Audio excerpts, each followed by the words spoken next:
Assembly चलते हैं जहां पर केंद्रीय गृह मंत्री अमित शाह अपना संबोधन दे रहे हैं। में फिर से भाजपा सरकार बनाने के संकल्प की मुट्ठी भींचिए और प्रचंड आवाज से बोलिए, भारत माता की। मंच पर उपस्थित सत्राधिकारी श्री अमलान ज्योति देव जी, श्री जोगेंद्र मोहन देव जी, ये दोनों सत्राधिकारी प्रभु की उपस्थिति में आज आसाम में एक बहुत बड़े दिन पर हम सब एकत्रित आए हैं। भाई और बहनों, आज श्रीमद शंकर देव का जन्मस्थान नौगांव, जो सालों से घुसपैठियों के कब्जे में था, उसको खाली कराकर विश्व प्रसिद्ध श्रीमद शंकर देव जी का स्थान बनाने का काम आज पूरा हुआ है। ये हम सब के लिए बहुत आनंद का विषय है।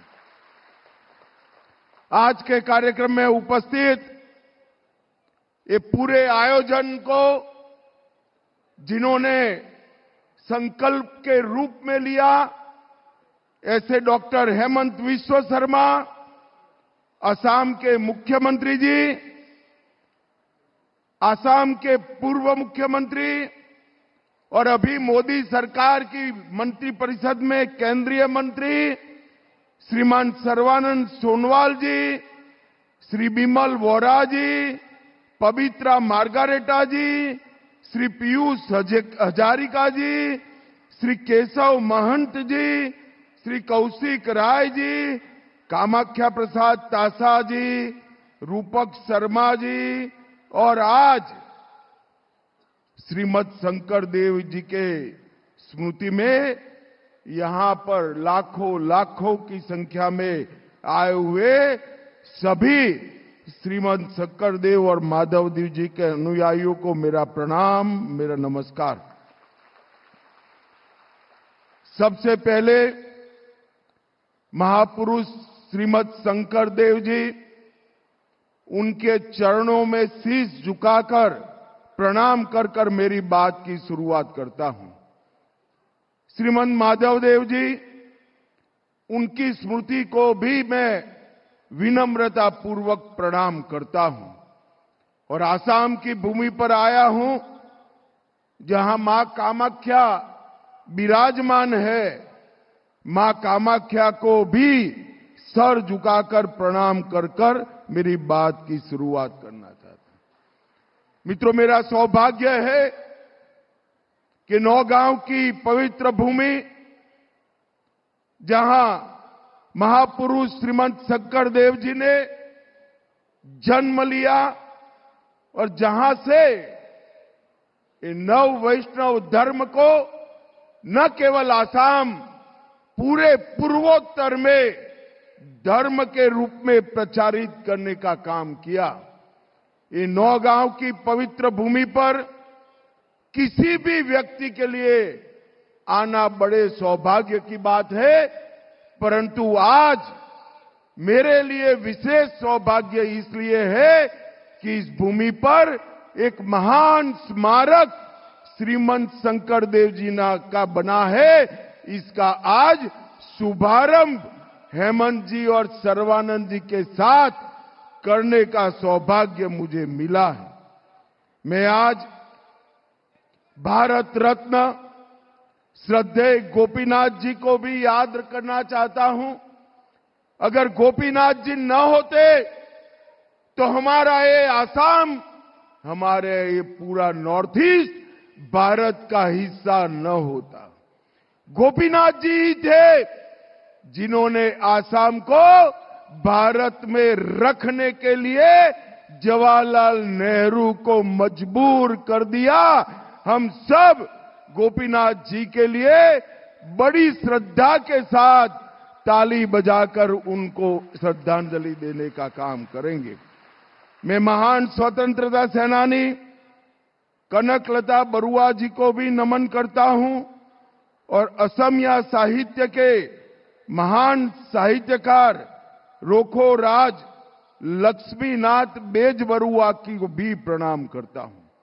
मित्रों, आज बटद्रवा स्थान का लोकार्पण समारोह है और आज यहां महापुरुष शंकर देव अभिभार्व क्षेत्र बनाया गया है, जहां पर महापुरुष शंकर देव जी का जन्म हुआ।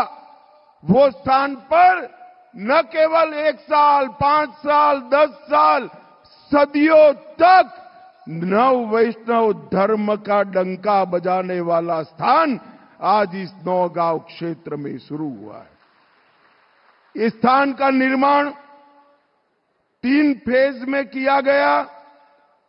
लगभग 250 करोड़ की लागत, 162 बीघा भूमि और सभी नव वैष्णव धर्म की परंपराओं को जमीन पर उतारने का काम किया।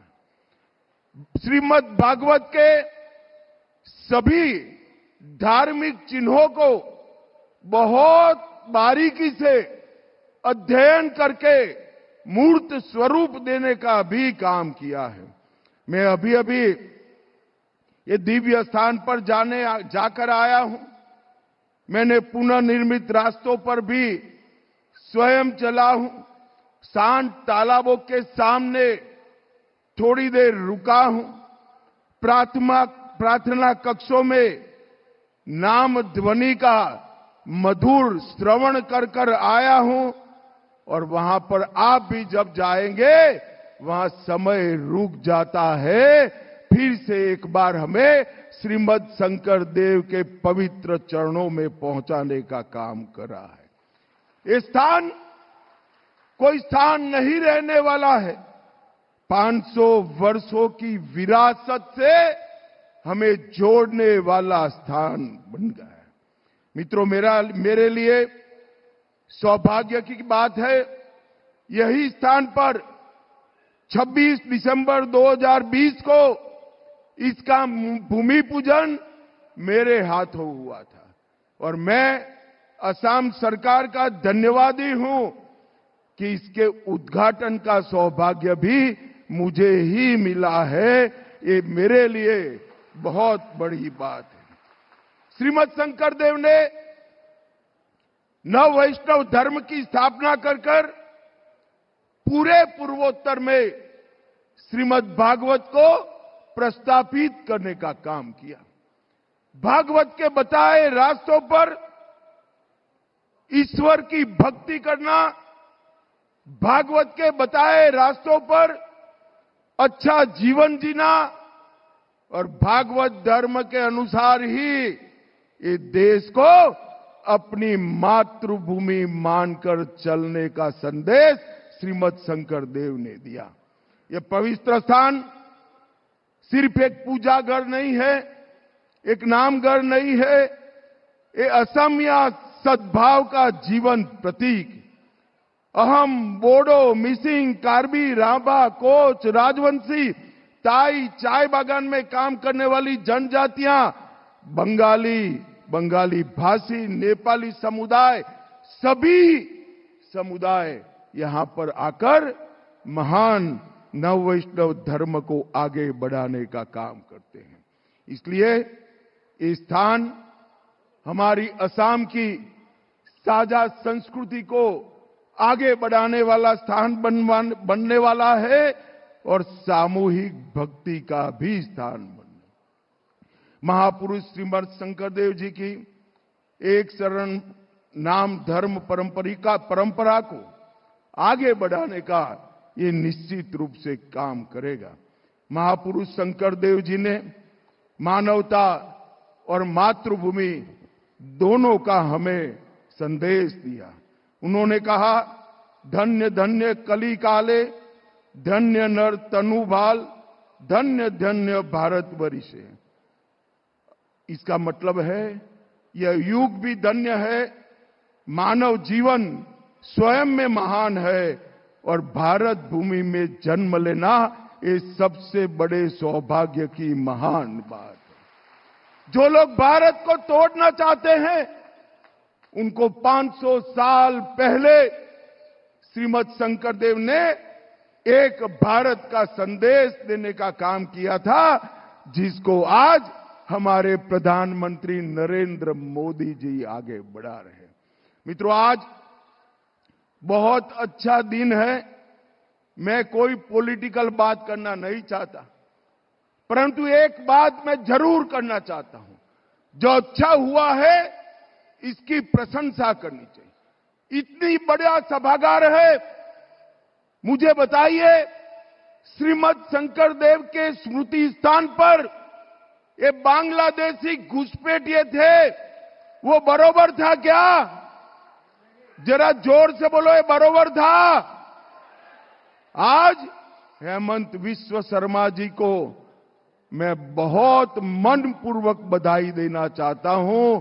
इन्होंने इन पवित्र स्थान से घुसपैठियों को निकालकर फिर से नामघर की स्थापना करने का काम किया है। और मित्रों, ये अभियान पूरे असम के अंदर चला है। 1 लाख बीघा से ज्यादा भूमि घुसपैठियों से मुक्त कराई गई है। हमारा काजीरंगा का महान पार्क घुसपैठियों ने कब्जे किया था, वहां उनको भी खदेड़ने का काम आसाम सरकार ने हेमंत जी के नेतृत्व में किया है। ये कांग्रेस पार्टी सालों तक इनको आगे बढ़ाते रही। बात तो असम की संस्कृति की, परंतु 1983 में IMDT एक्ट लाकर उन्होंने घुसपैठिए को यहां बसने का कानूनी रास्ता बनाया। मैं आज श्रीमद शंकरदेव जी की भूमि पर कहना चाहता हूं, भारतीय जनता पार्टी का संकल्प है, न केवल आसाम, पूरे देश से चुन चुन कर हम घुसपैठिए को निकालने का काम करेंगे, चुन चुन कर। और भाइयों बहनों, असम की संस्कृति एक घुसपैठियों के प्रभाव में दबती जाती थी। नरेंद्र मोदी जी के नेतृत्व में यहां हेमंत विश्व शर्मा ने इस संस्कृति को घुसपैठियों से प्रभाव से मुक्त कर आज मृदंग और ताल की आवाज के साथ नामघर में भक्ति संगीत सुनाई पड़ता है। ये बहुत बड़ी बात है। लगभग 1.29 लाख बीघा जमीन घुसपैठियों से हमने मुक्त कराई। ये कांग्रेस सरकार इतने साल रही, उन्होंने आसाम आंदोलन के शहीदों के लिए कुछ नहीं किया। अभी 10 दिसंबर को हमारे प्रिय प्रधानमंत्री नरेंद्र मोदी जी के हाथों से असम सरकार ने 40 साल तक जो स्मारक को नहीं बनाया, उनके बलिदान के लिए भव्य स्मारक बनाने का काम भी असम सरकार ने किया। इस 70 साल की उपेक्षा आसाम की जनता कभी भी भूलने वाली नहीं। ये पूरे उत्तर पूर्व को और विशेषकर असम के विकास के लिए नरेंद्र मोदी जी के नेतृत्व में इस 11 साल में हर प्रकार के विकास के काम हुए। और असम में भी पहले 5 साल श्री सर्बानंद सोनोवाल के नेतृत्व में और अब 5 साल हेमंत विश्व शर्मा के नेतृत्व में, ये 10 साल असम के विकास के लिए सुवर्ण काल बनने वाला है मित्रों। और मोदी जी असम में, मोदी जी 11 साल में कुल मिलाकर 80 बार नॉर्थ ईस्ट आए हैं और अपने असम में 11 साल में 36 बार मोदी जी आए हैं। 36 बार नॉर्थ ईस्ट और असम में सबसे ज्यादा अपनी उपस्थिति दर्ज कराने वाला कोई प्रधानमंत्री है तो हमारे नरेंद्र मोदी है, नरेंद्र मोदी। और ये कांग्रेस पार्टी असम के हितों की बात करती है।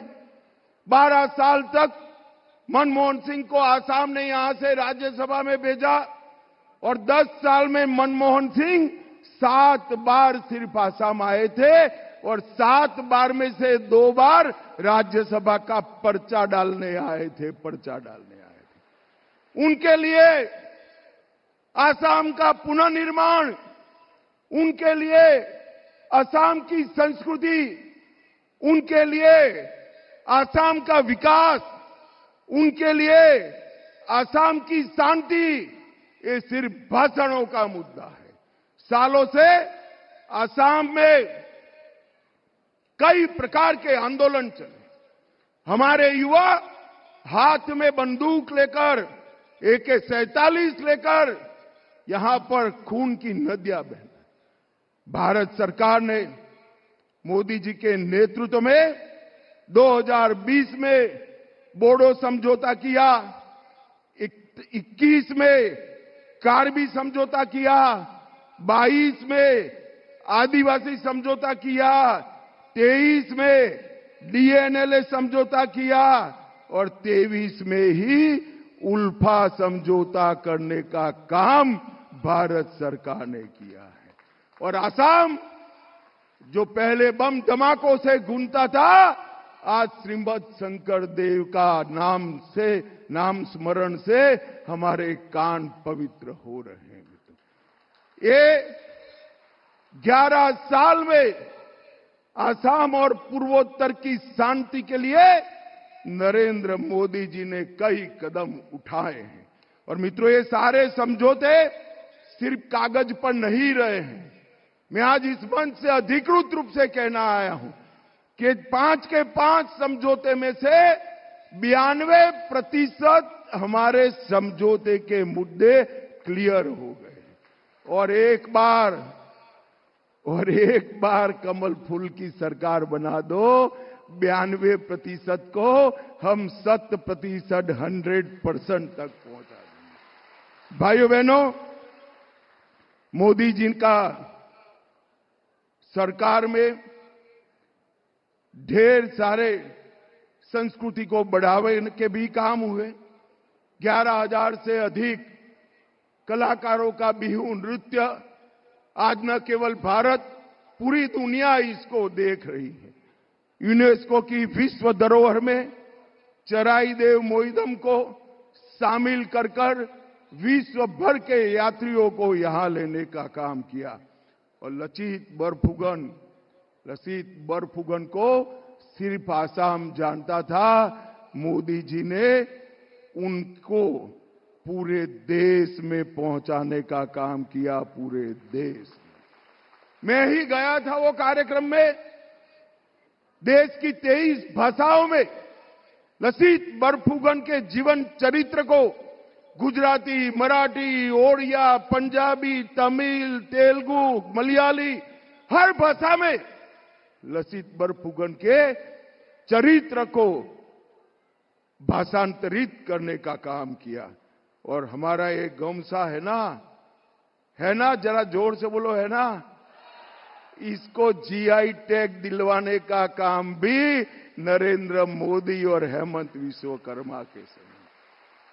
16वीं शताब्दी का वृंदावनी वस्त्र, जिसको एक प्रकार से श्रीमन शंकर देव ने डिजाइन किया था, वस्त्र पर वृंदावन में श्री कृष्ण के बचपन के जीवन के सारे प्रसंग उकेरे जाते हैं।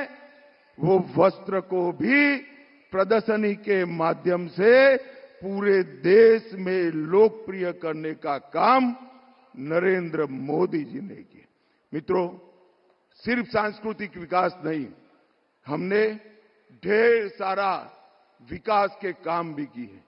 एक कांग्रेस सरकार में असम से उनके प्रधानमंत्री जाते थे, 10 साल में 1,28,000 करोड़ रुपए दिए। जरा जोर से बोलो भाई, 10 साल में 1,28,000 करोड़। कितना? अरे जोर से बोलो, कितना? और नरेंद्र मोदी जी ने 14 से 26 में 1,28,000 करोड़ के सामने 15 लाख करोड़ रुपया असम के विकास के लिए खर्च किया। ये फर्क है भाजपा सरकार और कांग्रेस सरकार के बीच में। वो भाषण करते हैं, हम काम करते हैं। बोगीबील का ब्रिज आज देखने के लिए पूरी दुनिया उमड़ पड़ती है।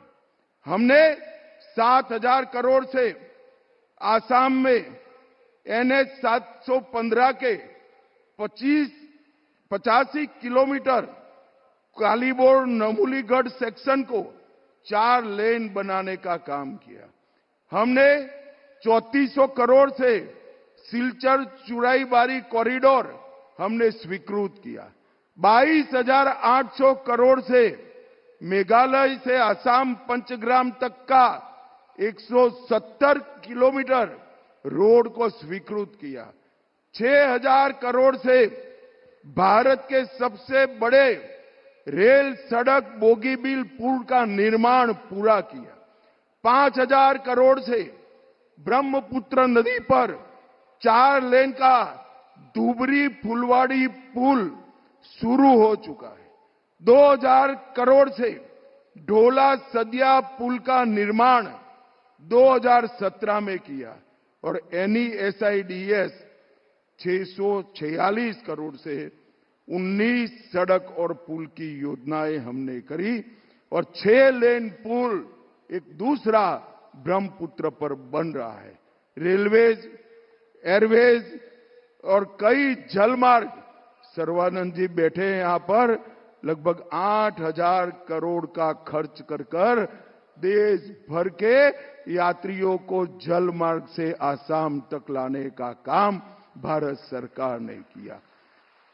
लसित बरफुकन की 84 फीट ऊंची प्रतिमा बन गई।